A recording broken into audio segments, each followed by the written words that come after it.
Thank you, Jan. Well, this morning it's good to be back in person. Like I said, I was one of the people that was very affected by all the smoke that we've been having, and the entertaining part was that a fire literally erupted behind us, right down the road from our house, while we were preaching the sermon. So that was an interesting juxtaposition of many things. But this morning, and we read in these texts this morning that God created everything, and those works declare the glory and majesty of God. But what the readings don't tell us is how he did it, how God did it. We get a glimpse that God did, something of why he did, but not the how part.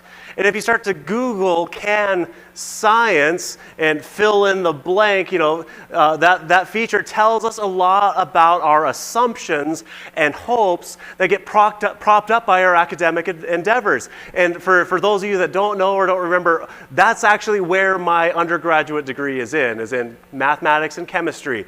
I was not pursuing theology. I just ended up there, by God's gracious hand. But that's what I did. I was eating and breathing physics and chemistry and science. So this is like my normal world. But I love this because the first autofill hit is this: like, can science and religion coexist? That's the first one. It seems that for some odd reason in our time, we are predisposed to pit them against one another. And then the next one is, can science explain or prove anything? Because we're looking for answers on what's possible for us. How are we even curious, or how are we conscious, or can science answer all questions? Or prove God, or give us morality and purpose? And thrown in the mix of all that, can science be wrong? Well, yes. That's the point of it. It's a process. Science has always been a process, and interestingly enough, a word study at that, it's why all the fields of study end with an ology.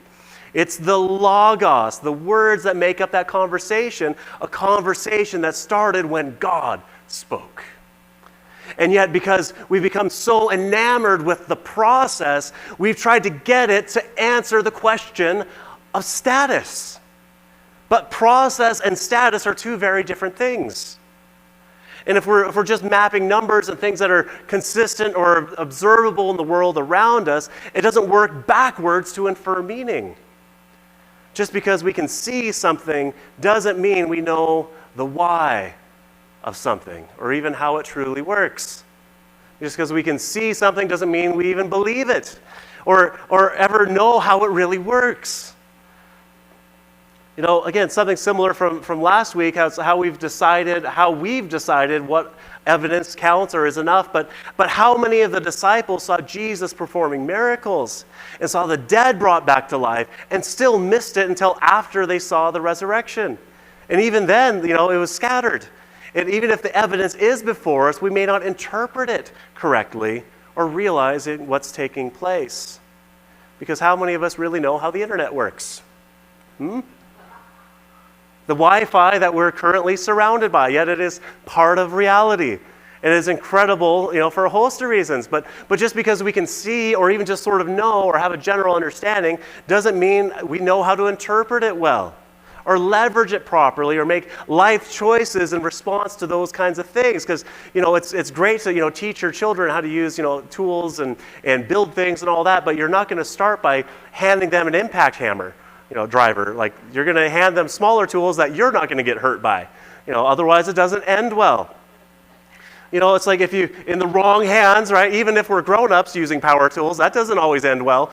Even in the right hands, yet to be trained, right, or disciplined, or focused, or refined, we're just then left with bulky objects that we're trying to use in the wrong place, right? Because if you have a hammer, everything looks like a nail, right? That's how it works, right? A planer is a great tool, but it won't help you with your plumbing.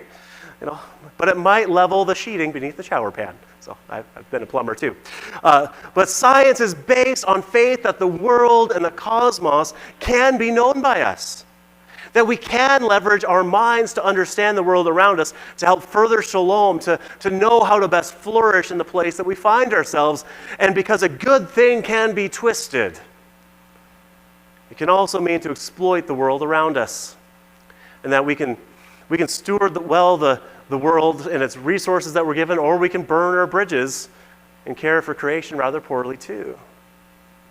The interesting thing, too, is that science and theology started out as natural partners for hundreds and hundreds of years, but then we started to tease them apart. And again, part of my experience academically was actually kind of going backwards on this. It was starting from biology to chemistry to physics to mathematics to theology. And Angie went from thinking that she was marrying a doctor to marrying a pastor. But how does our story start? Is it what we expected to get? And Genesis 1 is a primary text of getting the story right to start with and not getting thrown by the winds of analysis and interpretation. Because I love this, it's using that formless and void framing to deploy everything that's made. It's not that there's more room or will it all fit, but we need to be able to tackle some of the big assumptions first. So, it's like if there's a form, we need to start with the big stuff, putting it in before we can get the rest in. And in the creation narrative, what is God doing? He says that it's formless and void. Well, he first deals with the formlessness and then deals with the emptiness. But it's worth rating our reasons again this morning to interpret Genesis 1 because it asks the question for us, do we have faith seeking understanding, or do we simply trust our doubts first? And have we made an idol of doubt? Because that's what many, many people have done with the postmodern critique, trying to leverage the questioning of everything as a worldview. But it doesn't work. We should believe our beliefs and doubt our doubts, but somehow we mix those together. We should have faith seeking understanding to doubt your doubts and believe your beliefs.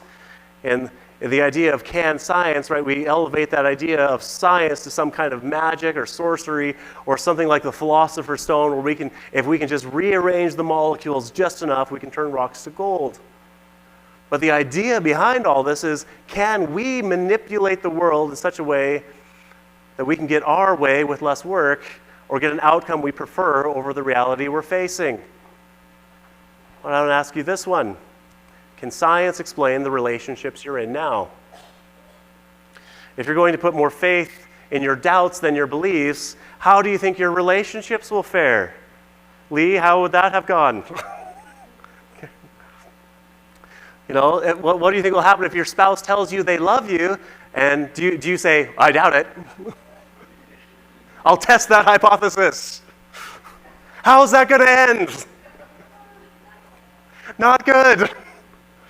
Right, but we live, though, too, in a word-based universe. This is a beautiful thing, both with our relationships and in relationship with the cosmos we're part of. Because, and then even the question of, well, does the world revolve around us?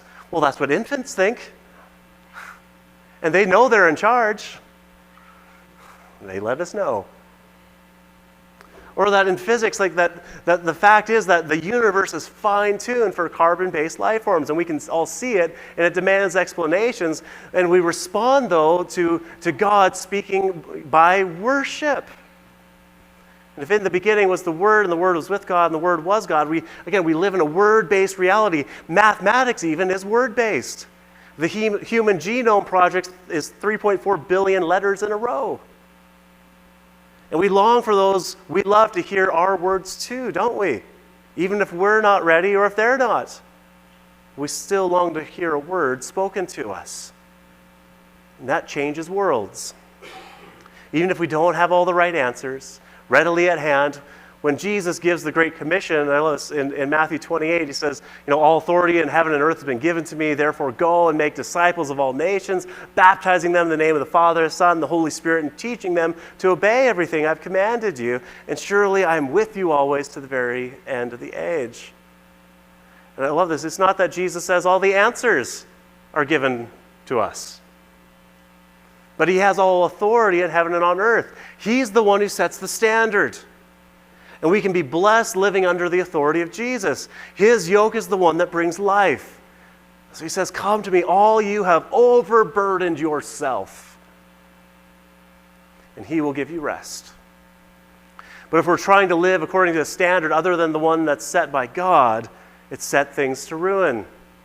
Because we can all, we decide all the time how much of whatever, substance is healthy enough for us or the environment, and we seem to regularly find that we get it wrong. It brings us back to the question from a couple weeks ago, how much can I get away with and not go to hell? It's the wrong question. It's the wrong focus. And we can do that with materialistic standards as well as spiritual, relational, and moral ones. And again, everyone believes there is a standard out there. Even a non-standard is still a standard. And it's a different thing, though, for us to sort out what that standard might be when it comes to matters of the physical world around us. And the amazing thing, we talked about this a number of weeks ago, that we've come to find that there's consistency at all. How do you explain that? Instead of a world full of competing lesser gods who are fickle while vying for power, we have a gracious Heavenly Father who sets the stars into place, who invites us into the overflow of relationship from the Father, Son, and the Holy Spirit. And it wasn't that God created because he was bored or lonely or had nothing else to do, but for the sake of a real relationship with you. One that God demonstrates over and over and over again that he is a good, gracious, and loving God, but also holds us to the truth of how we are created, that we are dependent. And unfortunately, we take a lot of that for granted. And the irony of so much of the science versus religion debate is that those who try to pull all their faith in science as a worldview, they don't critically assess what they've even taken as given. And just to back up a little bit, when you start a proof in mathematics or anything else, when you're doing your chemistry lab sheets, you might remember some of you this, what do you do first? You state what's given, what you take for granted to be true. What is already seeming to be established. You have to start somewhere, though.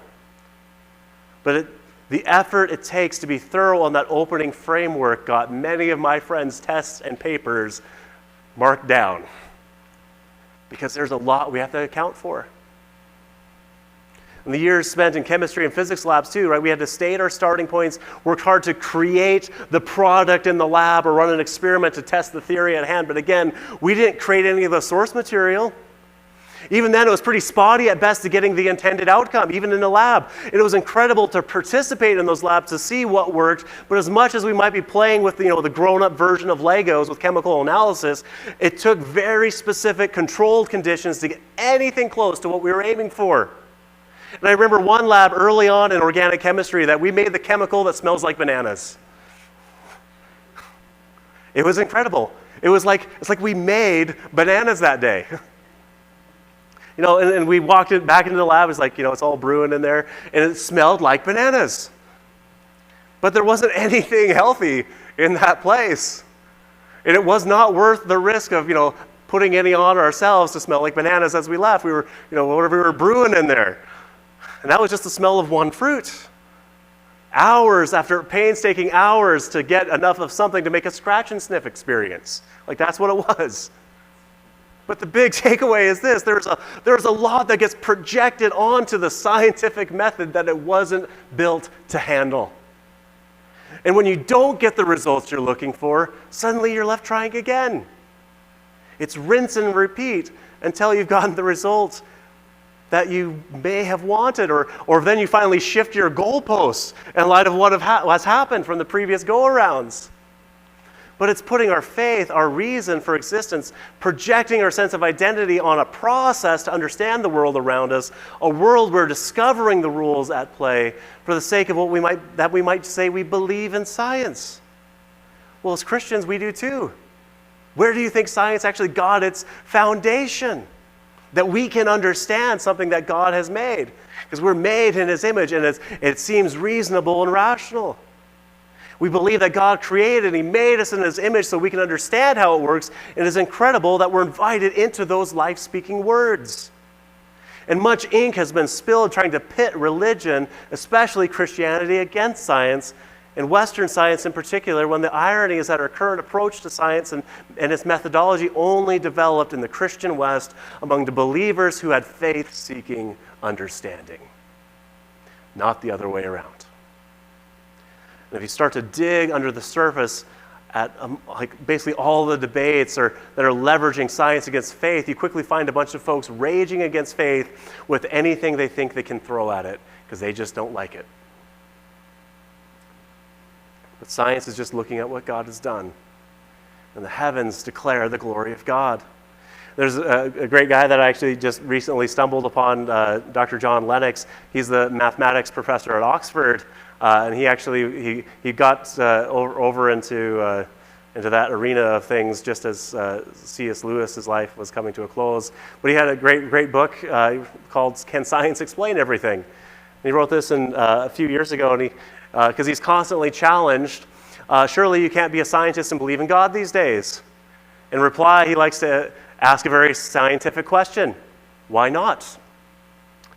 And the answer always comes back, science has given us such marvelous explanations of the universe and demonstrates that God is not necessary.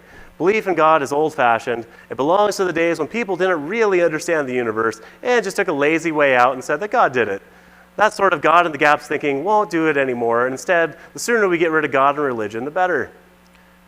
He says this, that I sigh inwardly and prepare myself for a long conversation in which I try to untangle the many assumptions, misunderstandings, and half-truths that have been absorbed uncritically from the cultural soup we swim in. What cultural soup do we swim in? He goes on in his book, he actually says, make a search on this is what prompted this, make a search on the subject of science and religion. It only takes a few clicks to convince you stepped into a war zone. It is therefore not surprising that many people conclude that science and God don't mix. Like when you drop metallic sodium or potassium onto water. There's fizzing and fire and it ends with a loud bang. But what about if we're looking at, there's another way to look at this whole business? Well, we've been fooled into a pointless war based on misinformation and wrong thinking. It would not be the first time. What if there were a different kind of cosmic chemistry to the one that ends in an explosion? And whoever you are, I hope, he goes on, that I hope that it stimulates you to approach this question in a scientific way. That is, open to what the outcome may be and be prepared to follow the evidence where it leads, even if that may turn out to be uncomfortable for you in some way. And I want to suggest that the popular idea that science and God don't mix is simply not true, and that it is relatively easy to establish that. And we need to examine the misconceptions people have, not just about faith and belief in God, but science itself. In doing so, it actually makes both better off for it. And he says that there's a different kind of cosmic chemistry possible, a different kind of reaction between science and religion that is truer to both. Like hydrogen and oxygen can also form an explosive mixture, but the end result could not be more different: refreshing and life-giving water. Right? The mix can be of benefit and help us to flourish. So what is it that we're trying to accomplish when we oddly pit science against faith? One of the big things that stuck out to me while preparing this was how dependent we really are. How fragile and yet fine-tuned we are to live in the world around us. And for the sake of argument, if you don't want to be dependent on anything, we would cease to exist. The reality of the bus coming doesn't go away if you choose to believe otherwise. We don't exist without relying on the air we breathe, or the bodily functions we have zero control over, or even the ones we do. We still have to eat and be sustained from all kinds of physical support around us, and we don't thrive, we don't do well when we become socially and relationally adrift. We are incredibly reliant on others, on the sustenance that keeps us going. And if we deprive one another of stories, think about this one. If you take away all the books, all the movies and TV channels and 24-hour news or phones and all the like, you'd have panic. We get unsettled when we misplace our phone. Or if the power goes out for a few hours, what happens, where you live? Don't get me wrong. Like if power goes out for a few hours, what happens? Like, what are we going to do? Are we going to be able to eat everything in the freezer? But don't get me wrong, working hard to steward well the world around us and thoughtful and thorough and sustained efforts to learn is a good thing. But if it becomes the ultimate thing in our lives, when good things become ultimate things, we create an idol. And far too many in our culture have made science into just that. So how can we respond well to those we encounter taking science as a functional religion? We can first take Paul's lead as he wrote to the church in Thessalonica in 1 Thessalonians 2. He said, "For the appeal we make does not spring from error or impure motives, nor are we trying to trick you. On the contrary, we speak as those approved by God to be entrusted with the gospel. We are not trying to please people, but God who tests our hearts." And if God is testing your heart, how will you react to him? And if God is testing our presuppositions about the world around us, will we concede ground that we thought differently about? And this is an interesting story. How many of you have seen Disney's Pocahontas, the cartoon? It's okay. I have too. I've seen it more times than I care to admit, even before I had kids. But how do you remember how Pocahontas is portrayed? If you want to start singing Colors of the Wind, that's fine. But it's this deification of the land and rivers and rocks. But the historical truth is that Pocahontas becomes a Christian and let all that stuff go. We can prop up false ideologies without even realizing it, or projecting philosophies that have no true grounding, and we've been singing about trees for years. Watch the new Avatar movie and it's all there in spades. But there's not an inherent opposition between proper science and Christianity, and we don't have to play the he said, she said game when it comes to technical and scientific development. But we also have, as part of our Christian tradition, people who have said, this is good enough. This is enough to flourish. And we're amazed by them to this day. And you all know who they are. I didn't even know it. They're called the Amish. They said, this is enough. And something within us longs for simplicity in living, where we overcomplicate the world around us and miss the important moments in life. Mind you, this too, I'm coming in from a position and a place where if it wasn't for medical science, I wouldn't likely be here or be around at all. I can thank God for the growth and development of that scientific body of work. Even in the past years, that there's some biological shots now available. But to place things that we've found to be true or good or beautiful or wise over against the one who created those very things, I would argue is a misstep. And there are those who claim greater, or whose claims are greater than the evidence supports, or interpret in such a way that fuels a lot of preconceived ideas and determinations. And the odd thing about even the carbon dating and rocks being tested is that we don't know how much, when you're testing how much is in there, you don't know how much of those substances were in there to begin with. You don't know how it started. So you can't really make that leap of faith to say how old some things are. And the rates of deterioration have even proved to be changing occasionally. There are entirely unprovable theories operating as an indisputable fact. And we don't always find out until it becomes commonplace or seen as normative. And that's not very scientific. But that's, usually when there's big money involved, and there's that too going on. Or who's funding the research, and it just muddies the waters. Or what if suddenly things get exposed as untrue or falsified? Who's going to give up tenure to risk expulsion or seen as a loon? Cancel culture has been long at work in the academic communities, and that's a troubling situation. But our approach with science should be descriptive, not prescriptive, demonstrating process, not addressing status. And when we get muddled with that, we need to hear Paul's word again in his letters to the Philippians in Philippians 2. Do nothing out of selfish ambition or vain conceit. Rather, in humility, value others above yourselves, not looking to your own interest, but each of you to the interests of others. Again, God's creation is good, but it's not perfect either.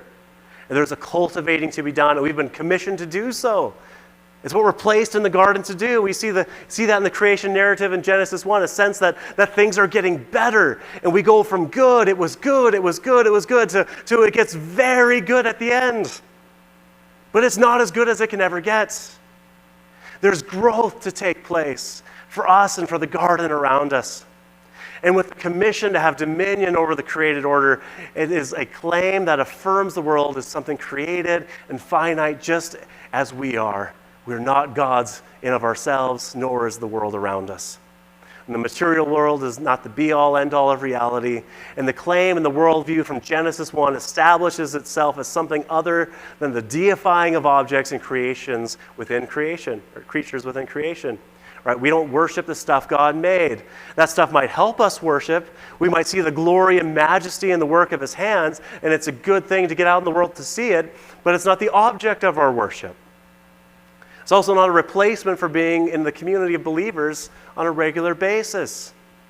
It's both and, not either or. And for those of us that like to hide inside, it's a calling to get us out into the world and get our hands dirty.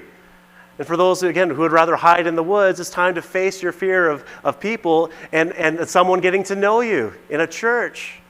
It's not theoretical, it's incarnational. Matter matters along with our spiritual growth. And we are not called to place our faith in theories. And that doesn't work. Because if we get too entangled or enamored with a given theory and hitch our faith on to that, what happens when that theory changes? Or what about when we can see a little more clearly finally or understand a little more?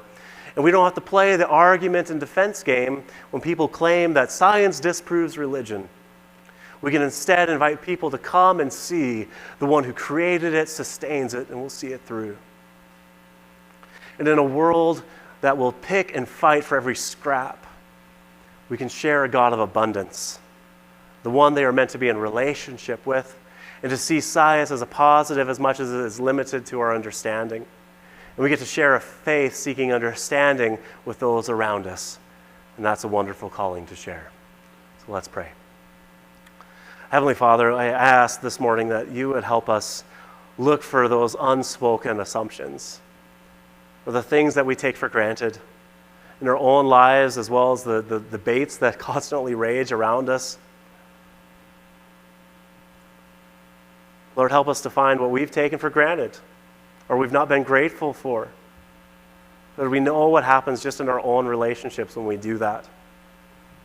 But when we kind of zoom out and we see it at a macro scale, Lord, it's hard to keep track of all those things. Lord, help us to see if we've been blinded to how blessed we are. Lord, help us to see who we can bless this week that we see might be struggling.